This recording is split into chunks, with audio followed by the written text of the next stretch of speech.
역사적 인물부터 허구의 적대자까지 이 사악한 캐릭터인 악당 빌런은 스토리텔링이 발전하며 문화적, 사회적 어두운 측면을 대변하는 상징처럼 표현되고 있습니다. 최근 빌런이라는 단어는 냉면 빌런, 커피 빌런처럼 무언가에 과도하게 집착하거나 법도 사회적 규범도 무시한 채 자신의 욕망만을 추구하는 사람에게도 붙여지곤 합니다. 빌런이라는 단어는 농장 노동자나 하인으로 별장이나 사유지에서 살며 일하는 사람을 일컫는 로마 시대 단어 빌라누스에서 유래되었습니다. 우리는 겉으로 표현하지 못했던 인간 정신의 어두운 측면을 과감하게 드러내는 악당 빌런에게 매력을 느끼게 되는 게 자연스러운 일이 되었습니다. 영웅을 부각시키기 위해 혹은 사회적 약자들을 대변하기 위해 또 사회의 부당한 면을 드러내기 위해 드라마, 영화, 웹툰, 소설 등에서도 빌런을 등장시킵니다. 어떤 면에서 악당들을 통해 우리는 내면의 갈등, 두려움, 그리고 욕망을 탐욕하는 안전한 공간을 마련하는 것일지도 모릅니다. 이번 컨텐츠에서는 왜 우리가 빌런들의 어두운 매력에 빠지게 되는지 그 이유를 알아보겠습니다. 시작 전 우리 채널의 구독자가 아니라면 구독 버튼을 누르고 알림 설정으로 최신 컨텐츠를 누구보다 빠르게 받아보시기 바랍니다. 그럼 시작해보죠. 빌런의 뿌리, 빌라누스. 빌라누스라는 단어는 라틴어로 고대 로마의 별장, 사유지 또는 농장을 의미하는 빌라에서 일하는 농장 노동자나 하인을 의미합니다. 사회적 지위를 가장 중요시했던 중세시대로 넘어와 빌라누스는 그들이 일하는 땅에 묻혀있고 사회적 지위가 낮은 농노나 농민, 하층 계급의 사람들을 묘사하는 데 사용되었습니다. 현대 영어 단어 빌런은 빌라누스에 이러한 역사적 배경에 뿌리를 두고 있습니다. 빌라누스들은 끊임없이 신분적 차별과 공궁에 시달렸는데 결국 참지 못하고 지배층, 귀족들의 재산을 약탈하고 폭력을 휘두르게 되는 상황에 직면하게 됩니다. 처음에는 사회적 지위가 낮은 사람을 가리키는 말이었지만 나중에는 비도덕적이거나 범죄적인 행위를 하는 사람과 관련해 사용되는 용어가 되었습니다. 이러한 의미의 변화는 사회적 지위가 낮은 사람들에 대한 부정적인 인식과 더불어 그들이 부도덕하거나 악한 행동을 하는 경향이 더 많다는 인식 때문에 발생했을 가능성이 높습니다. 오늘 따지고 보니 조금 서글픈 생각이 듭니다. 고대 신화 속 빌런, 그리고 진화, 악당들은 고대 신화에서부터 핵심적인 역할을 해왔습니다.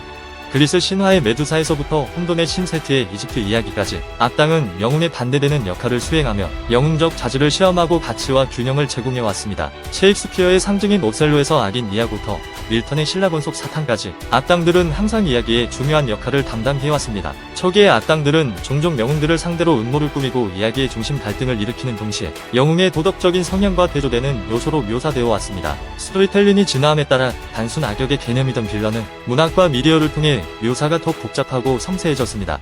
일부 악당들은 강렬한 배경과 동기를 가지며 그들의 인간적인 면을 강조하여 관객으로부터 공감을 끌어내기도 합니다.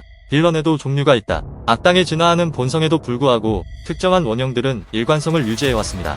이러한 원형들은 뇌리에 박히고 심지어 매혹적이기까지 한 악당들을 창조하는 기초가 되었습니다. 전형적인 빌런 유형은 4가지로 분류할 수 있습니다. 마스터마인드, 정교한 계획을 짜고 자신의 목적을 달성하기 위해 다른 사람들을 조종하는 교활하고 심지어 지능적인 악당입니다. 브루트, 신체적 특성이 월등히 높아 공격적이며 힘과 위협으로 목적을 이루려는 악당입니다. 트릭스터, 기만적이고 교활한 술수를 사용해 적들을 속이는 악당입니다. 타락한 영웅, 한때는 영웅이었지만 비극적인 사건이나 개인적인 결함으로 인해 전락한 악당입니다. 악당들은 이야기를 펼쳐나가는데 중요한 요소로 줄거리의 원동력이 되고 영웅들과 강력한 대비로 재미를 증폭시키는 역할을 수행합니다. 그들은 탐욕, 질투, 야망, 욕망을 좇으며 인간 본성의 어두운 측면을 가감없이 드러내곤 합니다. 악당들은 영웅들이 성장하고 역병을 극복해 더 강해지도록 끊임없이 몰아치고 진정한 영웅으로 거듭날 수 있도록 돕는 역할을 합니다. 왜 우리는 악당들에게 끌리는 걸까? 악당은 갈등과 긴장을 제공하는 스토리텔링에서 매우 중요한 역할을 합니다.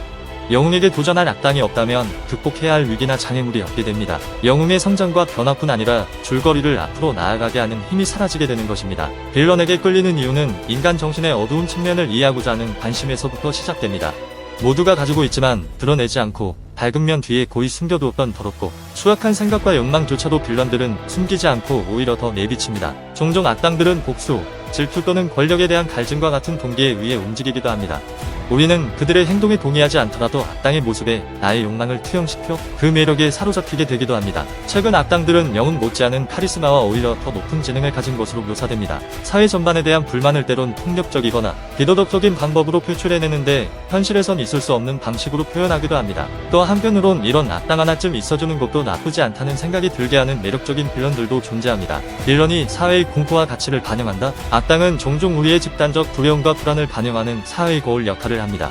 그들을 통해 우리 문화와 가치의 어두운 측면을 표현함으로써 우리가 직면한 사회 문제 등에 대해 더 관심 있게 들여다보게 되고 깊이 이해할 수 있게 됩니다. 최근 몇 년간 그 구상하는 안티히어로가 그렇습니다. 이 안티히어로는 영웅과 악당의 경계가 모호하며 영웅주의와 악당의 특성 모두 지니고 있습니다. 대표적인 예로 브레이킹 배드의 월터 화이트나 소프라노스의 토니 소프라노 캐릭터는 인간 본성의 복잡성을 드러내고 전통적인 도덕적 가치에 도전합니다. 게다가 몇몇 악당들은 냉전 시대의 스파이나 현대의 사이버 범죄처럼 특정한 시간과 장소의 두려움과 불안을 나타내기도 하며 악당들을 통해 그 시대가 나온 문화적 풍토를 이해하는 데 도움을 줄 수 있도록 만듭니다. 악당들이 더 섬세해졌듯이 그들의 구원 가능성도 열어놓고 있습니다. 우리가 일부 공감할 수 있는 정도의 악당으로 묘사해 그들의 동기와 투쟁을 이해하게 만들고 가장 사악한 캐릭터임에도 불구하고 인간성을 엿볼 수 있게 표현됩니다. 스타워즈의 다스베이더와 해리포터의 스네이프와 같은 캐릭터처럼 끔찍한 행동을 저지른 사람들도 변화가 가능하다는 것을 보여주고 용서의 힘, 그리고 성장과 치유의 잠재력을 보여주곤 합니다. 결국 악당에 대한 우리의 매료는 우리 자신과 우리가 사는 세상에 대해 많은 것을 드러냅니다.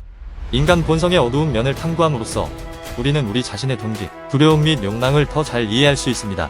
더욱 복잡하고 다차원적인 악당을 계속해서 창조함으로써 선과 악이 때로는 보다 명확하지 않을 수 있음을 상기시켜줍니다. 마지막으로 앞으로 당신의 상상력을 사로잡은 악당이 생긴다며 그들이 당신의 가치와 신념에 대해 무엇을 드러내는지 생각해 보기 바랍니다. 악당으로부터 영감을 받아 우리 자신의 어둠과 맞서고 결국 우리 자신의 이야기의 영웅이 될 수 있을 것입니다. 이 영상이 유익하고 재미있으셨다면 좋아요 버튼을 누르고 친구들과 공유해보세요. 그리고 빌런에 대한 의견이나 경험을 아래 댓글로 남겨주세요. 마지막으로 구독과 알림 설정 해두시면 최신 정보를 가장 빠르게 확인하실 수 있다는 것 잊지 마세요. 끝까지 시청해주셔서 감사합니다. 다음 영상에서 만나요.